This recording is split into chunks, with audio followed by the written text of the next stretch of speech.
controversy. Anything you would like to say about those comments? Just that, as I have stated previously, a frustration that I've had over the last 3 years that I've been here is that we have very, very real challenges around crime in this city and ensuring that we're able to provide safety. And those are, having an effective police department is absolutely necessary. It's not sufficient in and of itself, but it's absolutely necessary to address those really, really urgent needs that our residents have been dealing with. And so, you know, I have felt like at times it's almost controversial to even acknowledge that policing in and of itself is essential, that having effective policing is essential for so many of our residents who are so, you know, who are hardest hit by just the level of crime and violence we've experienced in recent years. And so that's the disconnect I was referring to, because I am someone that believes in doing everything we possibly can to try and get crime under control. And that's both hard approaches, which are law enforcement based, working with all law enforcement to ensure that there are strong consequences for people that are committing real harm in community.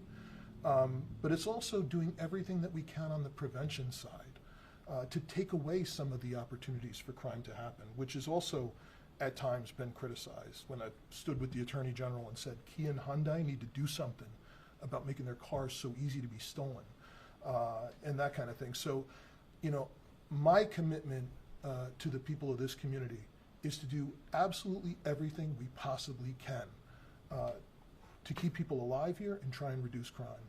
And to me, that's something, those are things and decisions we should be making free of any ideological lens. Can I have to ask you this too? I know it's been brought up before, but are you prepared for the Trump administration to potentially pardon Derek Chauvin and roll back the consent decree? So I was in DC last week, and I've literally had police chiefs from around the country ask me that question. And I'll tell you what I've told them.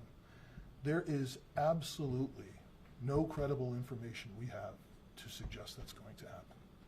So let me just get that off right from the beginning. Secondly, what I would say to that, we all saw that video. We all knew it was wrong, including the president 5 years ago. And if you're not familiar with what he said, Google it. Google his reaction to that video.